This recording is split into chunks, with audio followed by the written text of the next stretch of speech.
ज्यादातर लोग ऐसा बोलते हैं, क्या तुम मुझे 100 रुपीज दोगे अगर इतने की जरूरत हो तो। आपने कभी सोचा कि ये सेंटेंस गलत है? गलत है तो क्यों गलत है, आइए इस वीडियो को देखते हैं। 2 से 3 मिनट की वीडियो है, अंत तक देखिएगा। जैसे मैंने कहीं पे कोई नंबर लिखा 1 2 3, ऐसे करते करते करते कभी जाकर के ये नंबर आएगा। अगर मैं आपसे पूछूं कि इसे क्या पढ़ते हैं तो शायद आप बता दें कि इसे पढ़ते हैं 100।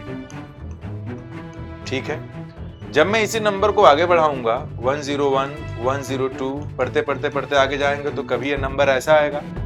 आपसे पूछूंगा इसे क्या पढ़ते हैं तो इसको आप लोग तुरंत बोल देंगे कि सर इसे 200 पढ़ते हैं। मैं आपसे पूछूंगा कि ये 2 क्यों लगाया तो आप बताएंगे कि ये 2 यहाँ लगा हुआ है इसीलिए हमने वहां 2 लगा दिया। तो फिर तुरंत मेरा क्वेश्चन ये उठ जाएगा कि अगर 2 यहाँ देख करके आपने यहाँ 2 लगाया तो यहाँ 1 लगाया तो यहाँ पे 1 या अ क्यों नहीं लगाया। तो 100 होता है इन जनरल केस में, 00 को हम क्या पढ़ते हैं 100।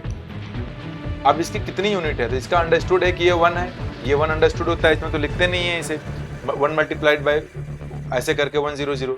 तो इसी 1 को हमें यहाँ लगाना पड़ता है। अ लगा दें या 1 लगा दें, 1 जो होता है 1 का ही वीकर फॉर्म अ होता है। जब नंबर को स्ट्रेस करना हो तो 1 लगा देंगे, जब नंबर को स्ट्रेस ना करना हो तो अ या एन लगा देंगे।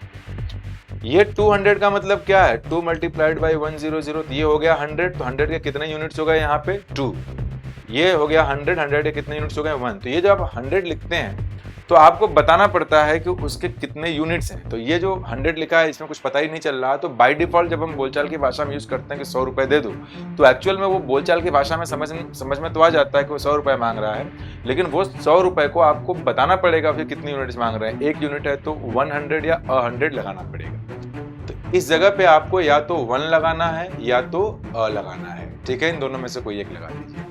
अब एक नया क्वेश्चन अराइज हो गया होगा कि अगर हमने 100 और 100 लगा दिया तो ये जो रुपीज लिखा है प्लूरल फॉर्म में, ये प्लूरल होगा कि सिंगुलर होगा। तो ज्यादातर लोगों को ये डाउट होता है कि अ और 1 लग गया है तो वो सिंगुलर होगा, लेकिन ऐसा है नहीं, क्योंकि यहाँ पे ये 1 और अ अकेला नहीं है, ये 1 और अ इस 100 के साथ आया है। जैसे कि अगर मैंने सिर्फ 1 बोला होता तो ये बॉय होता, इसको अगर 2 बोलूंगा तो नंबर तो 1 से ज्यादा हो गया। If it is more than 1 तो नाउन अगर काउंटेबल है तभी मोर देन 1 हुआ है, तो ये बन जाएगा आपका प्लूरल काउंटेबल नाउन बॉयज। यही नंबर आगे बढ़ते बढ़ते बढ़ते कभी यहाँ पहुंचेगा। जब ये यहाँ पहुंचेगा तो इसी को बोला गया 100 या फिर 100। तो ये 100 इससे तो ज्यादा ही है, 99 के बाद ही आया है, तो ये भी बॉयज ही होगा। तो 100 भी अगर आप बोलते हैं तो इसके बाद का नाउन प्लूरल फॉर्म में आना चाहिए। 100 रुपीज, 100 रुपीज। अब किसी के मन में डाउट और आया होगा कि अगर मैं आगे नोट लगा दूं क्या तब भी रुपीज होगा? नहीं, तब नहीं बनेगा, 100 रुपी नोट होगा। अब ये किसी और वीडियो में सीख लेंगे, फिलहाल इतना ही रहने दें।